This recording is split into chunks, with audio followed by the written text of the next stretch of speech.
வணக்கம். செய்திகள் வாசிப்பது சரவணா. 34 ஆண்டுகள் அதிமுகவில் இருந்த என்னை மாற்றுக் கட்சியிலிருந்து என்னை அதிமுகவில் சேர்த்தேன் என்று தவறாக பேசுகிறார்கள் என்று வாணியம்பாடி அதிமுக எம்எல்ஏ செந்தில்குமார் மீது முன்னாள் அமைச்சர் நிலோபர் அஜிம் குற்றச்சாட்டு.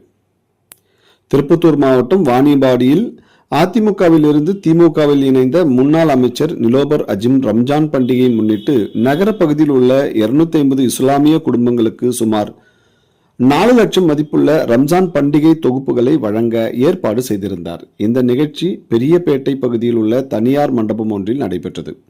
இதில் திருப்பத்தூர் திமுக மாவட்ட செயலாளரும் ஜோலார்பேட்டை எம்எல்ஏவுமான தேவராஜ், வாணியம்பாடி நகர திமுக செயலாளர் VS சாரதிகுமார் ஆகியோர் கலந்து கொண்டு 250 இஸ்லாமிய குடும்பங்களுக்கு ரம்ஜான் பண்டிகை தொகுப்புகளை வழங்கினார்கள்.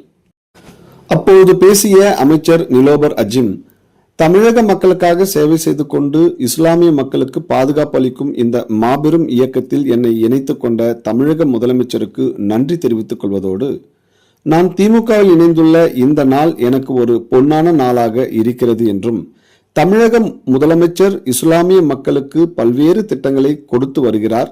தமிழக முதலமைச்சர் மகளிர்களுக்கு வழங்கும் 1000 ரூபாயை நிறுத்த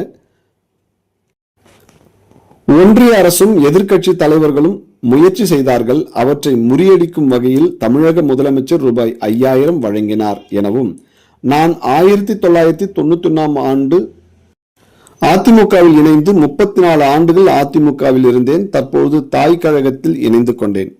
ஆனால் தற்போதைய வாணியம்பாடி அதிமுக எம்எல்ஏ செந்தில்குமார் என்னை மாற்றுக் கட்சியிலிருந்து வந்து அதிமுகவில் நான் இணைந்ததாக தவறாக பேசி வருகிறார்.